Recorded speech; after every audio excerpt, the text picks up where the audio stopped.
ভাই অনেকগুলো ফুল নেই, আমাকে একটা ফুলের তোড়া বানিয়ে দাও তো। সরি স্যার, সব ফুল বিক্রি হয়ে গেছে, দেওয়া যাবে না। বিক্রি হয়ে গেছে মানে? সম্ভব না স্যার, পেলাম না। দেখেন ভাই, আমার দাদি ভাইয়ের সাথে আমার 8 বছর পরে দেখা হচ্ছে, আমার একটা ফুলের তোড়া লাগবেই লাগবে। সরি, সাইডে সাইডে ম্যাডাম আছে। ম্যাডাম আপনি আসছেন? আপনার সব কিছু রেডি আছে। বিল কত হয়েছে? Excuse me. আমাকে বলছেন? হ্যাঁ, আমি আপনাকে বলছি। হ্যাঁ বলেন। আপনি কি সব ফুলগুলো কিনে ফেলছেন? জি আমি কিনেছি। না মানে আমার কিছু ফুল লাগবে, একটা তোড়া বানানোর জন্য কিছু ফুল দিলেই হবে। আপনার কি খুব দরকার? হ্যাঁ খুব দরকার। আচ্ছা ভাই, এক কাজ করেন তাহলে, ওনাকে একটা তোড়া বানানোর মতো ফুল রেখে বাকিগুলো সব গাড়িতে ওঠান। Thank you so much. আপনার নামটা কি আমি জানতে পারি? কেন, নাম জেনে আপনি কি করবেন? এখন নাম জানতে চাইছেন, একটু পর নাম্বার চাইবেন, তারপর বলবেন বাসা কোথায়, এটা সেটা আরো কত কি। শুনেন, এসব ফাও পেঁচাল আমার সাথে পারবেন না। আপনি হেল্প চেয়েছেন, আমি হেল্প করছি। আর ভাই, ফুলটা ওনাকে দিয়ে দিন। জি ম্যাডাম, দিতেছি। বাপরে, আমাদের দেশের মেয়েরা তো অনেক সুইট, কিন্তু কথাবার্তা তো ঝাল কেন? হ্যাঁ, অনেক ঝাল। এই দাদা, তুই গাড়ি নিয়ে ফুল আনতে গিয়েছিলি কেন? আমার তো দাদি কইছিল যাইতে। ও আচ্ছা, দাদি বলবে আর তুই চলে যাবি? এই, তোর কাণ্ডজ্ঞান নেই? আর তোকে না আমি বলেছি মুখে কালি মেখে তারপর লুকিয়ে থাকবি, কথা কানে যায়নি? ও, আমি তো ভাবছিলাম মনে হয় নীল ভাই আইলে হ্যার পরে লুকামু, তার আগে যে লুকাইতে ওটা তো জানতাম না। কেন জানবি না? ঘাস তো আর খাস না, যত সব। তোর আমি কি বলছিলাম? তোর বলছিলাম এই সমস্ত দামি জামা কাপড় চেঞ্জ করে একটা ছেঁড়া জামা কাপড় পর। এত ভালো থাকছে কেন পরে আসিস তুই? যা ছেঁড়া জামা কাপড় পরে যা। আমি দেখো না, মনে হয় জমিদারের নাতনি। তোকে আমি বারবার করে বারণ করছি, নীলাস তোর সামনে যাবি না, ঠিক আছে? ঠিক আছে। ভালো ড্রেস পরবি না আর মেকআপ করবি না। উপর থেকে ফুল দিবা, যাও না, নিচে যাও। না না, নিচে যাওয়া নিষেধ, পরে আবার লাইলা আপু আমাকে বকাবকি করবে। আচ্ছা এখান থেকেই দে, এটাও কিন্তু দারুণ হবে। Welcome my sweetheart. দাদি, this is for you. Thank you. হায় আল্লাহ, এটা দেখি সেই ছেলেটা। ওর সাথে তো আমার বাসা আসার আগে দেখা হয়ে গেছে। লাইলা আপু জানলে তোমাকে মেরেই ফেলবে। আরে দূর, তুমি কি ইচ্ছে করে দেখা করছো নাকি? আর তাছাড়া তুমি জানতে নাকি ও দাদির নাতি? উরি বাপ, কি সুন্দর লাগছে। মানে সে কি সুন্দর না? দেখা হয়েছে, এখন লুকায় যাও। হ্যাঁ, সেটাই করতে হবে। দেখো কিভাবে পটিয়ে দেয়। দাদি, এরা কারা? এদেরকে তো ঠিক চিনতে পারলাম না। ও হচ্ছে আমাদের manager, Myself, Shahali. Nice to meet you. আর ও হচ্ছে মিশা, আর ওর নাম শায়লা। শায়লা না দাদি, লায়লা। সরি সরি, লাইলা। আমার ছোট বোন আছে না রেহানা, তোমার রেহানা দিদার নাতি নাতনি, ওরা এখন আমার সঙ্গে এই বাড়িতেই থাকে। ভালো তো, এই বিশাল বড় বাড়ির এই তাহলে তোমার সঙ্গী? না না, এরা তো আমার সঙ্গী না, আমার সঙ্গী হচ্ছে তুলি। তুলি, এই তুলি কই? আমি কিভাবে বলবো দাদি, কাজের মেয়ে দেখো হয়তো কোথাও কাজই করছে। ও আচ্ছা, চলো তুমি টাইট ভেতরে গেলে তুলির সঙ্গে পরিচয় হয়েছে। চলো চলো, কি আশ্চর্য কথা। আমি না, তুলির কি খবর? আমরা এই যে খাবার টেবিলে বসে আছি, খাবার নিয়ে, ও আসছে না কেন? ও খাবে না? দাদিমা, তুলিকে ডাকাটা কি খুব জরুরি? একটা কাজের মেয়েকে নিয়ে এক টেবিলে খাবার খাওয়া বিষয়টা কেমন দেখা যায় না? ও পরে খেয়ে নিবে না। হ্যাঁ, দাদিমা তো ঠিকই বলেছে। আগে আমাদের সাথে খেতে খেতে কোনো সমস্যা নাই, এখন তো দিন চলে এসছে। মাটা জিনিসটা কেমন না, আমাদের তো এখন ফর্মালিটি মেনটেন করা প্রয়োজন, তাই না? কিসের ফর্মালিটিস? আমার দাদি যা বলবে সেটাই। দাদি যদি বলে এখানে ভিক্ষুক এনে বসে খাওয়াবো, তাহলে সেটাই। আমার একমাত্র দাদি, আমার একমাত্র আপনজন। Thank you. তুলি, এই তুলি। জি দাদি আমার। কি রে, তুই এরকম আজব ড্রেসে আসছিস কেন? নতুন বইয়ের মতো মাথায় ঘোমটা দিয়েছিস কেন? ওই বাসায় পরপুরুষ আসছে তো, এই জন্য একটু পর্দা করতেছি। সমস্যা নাই, কি লাগবে তোমার বলো দাদি? আমার কিছু লাগবে না। তুই খাবি না আমাদের সঙ্গে? খেতে বসবি না? না না, আমি পরে খাইনি মনে একলা, তোমরা খায় না। তো ঠিক আছে, যা খেয়ে নিস কিন্তু মনে করে। আচ্ছা দাদি, কাজের মেয়েটা অনেক ইন্টারেস্টিং তো। হ্যাঁ, আসলে ওর মাথায় একটু গন্ডগোল আছে তো, তাই।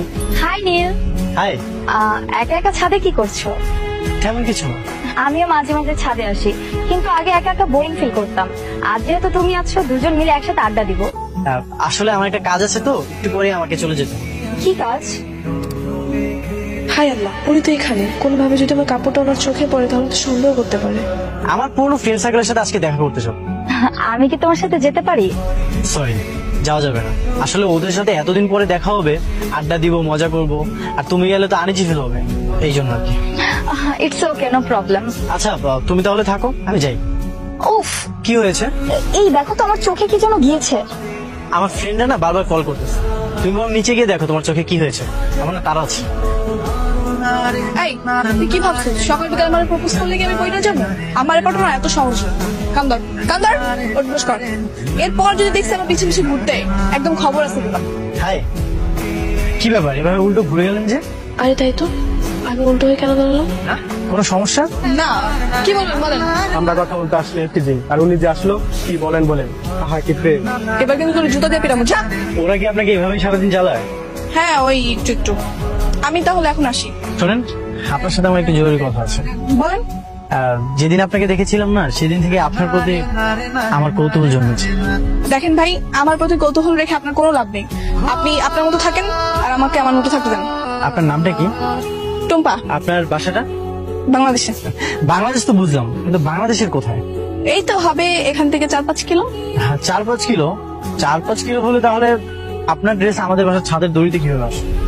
আমার ফ্যামিলি কি আপনাকে কোনো পারমিশন দিয়েছে আপনার ড্রেস আমাদের ছাদে নাড়ার? যেখানে ভাগে হয় সেখানে সকাল হয়। আচ্ছা ঠিক আছে, তাহলে আপনি আপনার রাস্তা যান, আমি আমার রাস্তা যাই। হ্যাঁ, শোনেন, আপনার ঠিকানাটা বলে যান। বলা যাবে না। তাহলে আপনার নাম্বারটা দিয়ে যান। দেওয়া যাবে না। এই তুলি, এই দাদা, কোথায় যাচ্ছিস তুই? আর হাতে এসব কি? এই আঠাগুলো ভিজা গেছে, এগুলো রোদে শুকা দিব সাথে। কি রে, তোকে না বারবার করে বারণ করেছি এসব ভালো পোশাক তুই পরবি না। আবার তুই সাজগোজ করেছিস, আবার মাথায় ঘুমটা দিসনি। লিপস্টিক মোচ। না না, ওকে তো ছাদে যেতে দেওয়া যাবে না, ছাদে তো নীল আছে, নীল দেখে ফেললে ঝামেলা হয়ে যাবে। এই লাইলা, তো সাজগোজ আমি বের করছি। তুমি আমাকে ডেকেছো? হ্যাঁ ডেকেছি। এই তুই জায়গা থেকে যা। এ কি? এটা কে? আরে ও হচ্ছে বাড়ির কাজের মেয়ে। ওর এই অবস্থা কেন? এই তো আটা নিতে যে মুখের উপর পড়ে গিয়েছে। তুই যা ফ্রেশ হয়ে তারপরে আয়। যা যা যা। আচ্ছা, তুমি জানি কি বলতে চেয়েছিলে? ইয়ে মানে বলছিলাম, দাদি তো সেদিন তোমাকে বললো এই দেশে মেয়ের সাথে বিয়ে দিবে, তো তুমি কি ভেবেছো? ভেবেছি এদেশের মেয়েকে আমি বিয়ে করবো, এটা আমি দাদিকেও বলে দিয়েছি। তোমার কোনো পছন্দ অপছন্দ আছে? হ্যাঁ আছে। কে সে মেয়ে? সেটা সময় হলে জানতে পারবে। ভাই, আরে কি বস, আবার ফুলের তোলা লাগবে নাকি? না না, আজ আর ফুলের তোলা লাগবে না। আজকে তোমার একটা হেল্প লাগবে। জি বলেন। সেদিন যে মেয়েটা তোমার থেকে ফুলের তোড়াগুলো নিয়েছিল, তার ঠিকানা বা নাম্বার তোমার কাছে আছে? নাম্বার তো সেট করে গেলেন, ঠিক না? জানি না। নাই না? আপনি এবার পাগলের মতো হাঁটাচলা করতেছেন কেন? কিছু একটা যদি হয়ে যেত? না মানে, আমি আপনাকে খুঁজতে খুঁজতে পাগল হয়ে গেছিলাম। কেন আপনি আমাকে কেন খুঁজতেছেন? আপনাকে আমি এক দেখাতেই প্রেম করে গেছি। দেখেন ভাই, আপনি আমাকে এক দেখাতে প্রেমে পড়ে খুব বিরাট বড় ভুল করছেন। আপনি আমার পরিচয় শুনলে কখনোই আমাকে বিয়ে করবেন না। কেন? আপনি কি বিবাহিত? না। তাহলে কি আপনি অন্য ধর্মের? না, আপনার কি কোনো ভালোবাসার মানুষ আছে? সেটাও না। তাহলে তো পৃথিবীর কোনো বাধাই আমাদের আটকে রাখতে পারবে না। আমি গরিব হলে কি আপনি আমাকে মেনে নেবেন? হ্যাঁ, আপনি গরিব অসহায় যাই হন না কেন, আপনি তো থাকবেন আমার মন জেলে। আমার কোনো আপত্তি নেই। আর আপনার আর্থিক অবস্থা জেনে আমি কি করব? কি বলছেন? হ্যাঁ, আমি সত্যি বলছি। আমি একটা বাসায় কাজ করি, আর সেদিন যে গাড়িটা দেখলেন আপনি, ওটা আমার মালিকের গাড়ি ছিল। আপনি কি একটা কাজের মেয়েকে বিয়ে করবেন? আমার কোনো সমস্যা নেই। আচ্ছা, আপনি কোন বাসাতে কাজ করেন? সেখানে যেয়ে কি আমার কথা বলতে হবে? না মানে, আর কোনো মানে নেই। আপনি চলেন, আমাদের বাসায় চলেন। আমাদের বিয়ের বিষয়টা আমি আমার দাদিকে বলবো। আমার দাদি অনেক ভালো মানুষ, আমাদের বিয়েটা দাদি মেনে নেবে। না না, এখনই না, আমাকে একটু ভাবার জন্য সময় দিন। ঠিক আছে, আপনি তাহলে আজ সারাদিন ভাবেন। কাল ঠিক 4টায় দেখে এসে আমার সাথে দেখা করবেন, ঠিক আছে? ঠিক আছে, আমি তাহলে আসি। Thank you. তোর মতে গতি আমি কিছু বুঝতেছি। এতদিন হয়ে গেল তো নীলকে পড়াতে পারলি না। এখন এই নীল যদি অন্য কোনো মেয়েকে বিয়ে করে ফেলে, আমাদের কি হবে জানিস? আমসরা দুইটাই স্যার। আরে আমি তো চেষ্টা করেই যাচ্ছি। চেষ্টা করে যাচ্ছি। তো চেষ্টা মানে তো শুধু ওই কাদের মেয়েকে লুকিয়ে রাখেন। আরে বাবা, ওকে লুকিয়ে রেখে লাভ কি? শোন, নীলের চয়েস না তো খারাপ না যে কাদের মেয়েকে বিয়ে করবে। আর সময় আছে, ওটা পড়ি হলো। দেখো ভাই, কাজের মেয়ে বলে তাচ্ছিল্য করো না। একটা কথা মনে রেখো, অত শামুকেও কিন্তু পাকাতে। ওই শামুকে না নীলের পা কাটবে, বুঝতে পারছিস? হয় ওকে পটা, নাহলে মেরে ফেলে। মেরে ফেলবো? কি বলছো কি ভাইয়া? আমি ঠিকই বলছি। শোন, তুই যদি ওকে বিয়ে করিস, তাও সব স্বপ্ন তোর। যদি ওকে মেরে ফেলিস, তার স্বপ্ন না। কেন জানিস? আমাদের দাদির এই কোন না আর কেউ না, শুধু আমরা বুঝেছি। তবু আগেই মেরে ফেলাতে না যাই, প্রেম প্রস্তাবটা পর্যন্ত তো যাই, পরে দেখা যাবে। যা বুঝো তাড়াতাড়ি, ঠিক আছে? যাক বাবা, তুমি তাহলে আসছো। আমি তো ভেবেছিলাম তুমি আসবে কি আসবে না। আচ্ছা বলো, কি ভাবলে? আমার মনে হয় আপনার ফ্যামিলির কেউ কখনোই মানবে না, না আপনার দাদিমা, না আপনার ফ্যামিলির অন্য কেউ। ফ্যামিলি মানবে কি মানবে না সেটা তুমি আমার উপর ছেড়ে দাও। তোমার ফ্যামিলিতে কি মানবে না সেটা আমার বলো। আমার ফ্যামিলিতে আমার শুধু আব্বাই আছে, আর তাকে আমি কালকে জিজ্ঞাসা করছিলাম, তো উনি বলতেছে তুই যেটা ভালো মনে করিস সেটাই কর। তাহলে তো আর কোনো বাধা নেই, এটা তোমার জন্য। আর এই ড্রেসটাও তোমার জন্য। না না, আমি এসব নিতে পারবো না। আমি সত্যি বুঝতে পারতেছিলাম কি করব। দেখেন, আমার ভাবার জন্য একটু সময় দরকার। ঠিক আছে, তুমি 7 দিন 10 দিন যতদিন ইচ্ছা তুমি সময় নাও। আর আগে এই কয়েকদিন আমরা বন্ধু হিসেবে থাকবো, আড্ডা দিব, মজা করবো, ঠিক আছে? ঠিক আছে। আচ্ছা, তোমার বাসাটা কোথায় আর তুমি কোন বাসাতে কাজ করো? সেটা পরে বলবো। ঠিক আছে, সেটা না হয় তুমি পরেই বলো। আচ্ছা ফ্রেন্ড হিসেবে তো এগুলো নিতেই পারো। এই নাও। ঠিক আছে, আমি তাহলে আজকে আসি। তুলি, গতকাল তোমার হাতে চাটা খুবই দারুণ ছিল, আজ একবার বানিয়ে দিবে? ঠিক আছে, আপনি যান, আমি বানিয়ে নিয়ে আসছি। ঠিক আছে। তার মানে তুমি টুম্পা, তুমি তুলি, তুমি এই কারণে তুমি আমার থেকে লুকিয়ে আছো?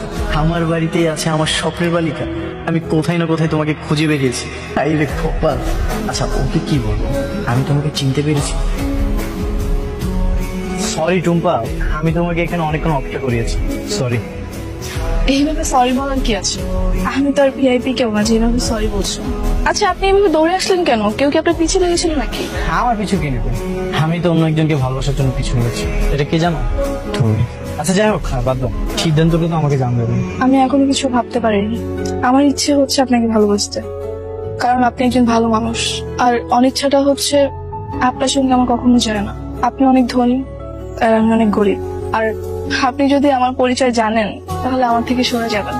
থাক না, সেই পরিচয় তো আমি জানতে চাই না। কেন? এমনি। আপনি জানেন আমি কোথায় থাকি? জানি না, তবে জানতেও চাই না। ঠিক আছে। আচ্ছা তুমি বাইকে চলেছো? নেক্সট উইকে আমি ইলিশ খেতে মাওতে যাবো, যাবে আমার সঙ্গে? ঠিক আছে। আচ্ছা চল আমরা সামনের দিকে একটু হাঁটি। কিরে ভাইয়া, ওই মেয়ে নাকি তোকে পছন্দ করেছে? দাদি তুমি এসব কি করে জানলে? দাদির কানটা খুব শার্প, সবকিছুই কানে আসছে। আসলে দাদি পছন্দ করে বলতে আমি নিজেই তাকে অনেক পছন্দ করি। কিন্তু ভাইজান তুমি তো না জেনে গোবরে পা দিয়ে ফেলেছো, মানে মেয়েটা দিনের পর দিন তোমার সাথে চিটিং করে চলেছে, বুঝতে পারছো না? আপনি এসব কি বলতেছেন? ঠিকই বলছি, একটু পরে গোমা ফাঁস হবে, তুমি বুঝতে পারবে। তুলি, আয় তুলি, এদিকে আয়। এই দেখো পর্দা ফাঁস। এসব হচ্ছেটা কি? দাদি তোমার এই আদরের চাকরানি কি করেছে জানো? ছদ্মবেশে তোমার নাতির সাথে প্রেম নিবেদন করেছে। থামো দাদি, ওর কোনো দোষ নেই। মিশা ভাই আপনি এত কিছু না জেনে কোনো কিছু বলবেন না। একদম চুপ। তুলি, ওরা যা বলছে সেটা কি ঠিক? দাদি ইয়ে মানে ইয়ে মানে কি করছিস? তুই লজ্জা করে না? আদব নে। তোকে বারবার করে বারণ করেছিলাম যে তুই ওর থেকে দূরে থাকবি, আর তুই কিনা সবার চোখের আড়ালে গিয়ে এসব করে বেড়াচ্ছিলি। দাদিমা, নিশা, ওর বাবাকে খবর দে। দাদি তুমি আমার কথাটা শোনো। একদম চুপ। ব্রিটিশ আমল থেকে এই এলাকায় আমাদের বংশের একটা সুনাম আছে, যে সুনাম কেউ পূর্ণ করলে আমি তাকে একদম মাফ করব না। কথাটা যেন তোমার মাথায় থাকে। আর শোনো, এ ব্যাপারে আর দ্বিতীয়বার নাক গলাবে না। এই তুই দাঁড়িয়ে আছিস কেন? যা। ভাইয়া, আমি ওদের বুদ্ধি শুনে আছি তো হাতে বসেছিলাম রে, আল্লাহ তোকে নিজের হাতে বাঁচিয়েছে ভাইয়া। রহিম মিয়া, দাঁড়িয়ে আছো কেন? বসো। কি হলো রহিম মিয়া? বসতে বলেছি তো, বসো। তুমি আমার বাড়িতে 20 বছর মালির কাজ করেছো। 20 বছর পর তুমি যখন দেশে চলে এলে, তোমার মা মরা মেয়েটাকে আমার কাছে দিয়ে গেল। বেগম সাহেব, আমার মেয়েটাকে আপনার কাছে দিয়ে গেলাম, আপনি ওকে একটু দেখে শুনে রেখেন। ওই মেয়েটা যে অনেক বড় দোষ করে ফেললো রহিম মিয়া। বেগম সাহেব, আমি বহুদিন আপনার এই জায়গায় কাজ করছি, আমি কেমন মানুষ সেটা আপনি খুব ভালো করে জানেন। আমার মাইয়ারা একটা অপরাধ করে ফেলাইছে, আপনি এইবারের মতো আমার মহিলাটারে আপনি ক্ষমা করে দেন। আমি আমার মাইয়ারা নিয়ে এখান থেকে সোজা গ্রামে চলে যাবো। ও যেভাবে আমার কাছে ছিল সেভাবেই সারা জীবন আমার কাছে থাকবে। এখানে শুধু একটু পার্থক্য থাকবে, কোনো আমার নাতি বউ হিসাবে থাকবে। কি তুমি রাজি আছো? বেগম সাহেব, এইটা তো আমার জন্য অনেক বড় পাওয়ার, অনেক বড় সৌভাগ্যের কথা। এটা কি ব্যাপার হাসতেছো কেন? সেদিন তো আমরা প্ল্যান করেছিলাম ইলিশ খেতে মাওতে যাবো, তো দেখলেই তো কত ঘটনা ঘটে গেল। অবশ্য সেদিন নাকি ভালো হয়েছিল, সেদিন মনে হচ্ছিল আমি আমার একটা ফ্রেন্ডকে নিয়ে যাচ্ছি, আর আজ আমি আমার লাইফ পার্টনারকে নিয়ে যাবো। চলো। হ্যাঁ চলুন।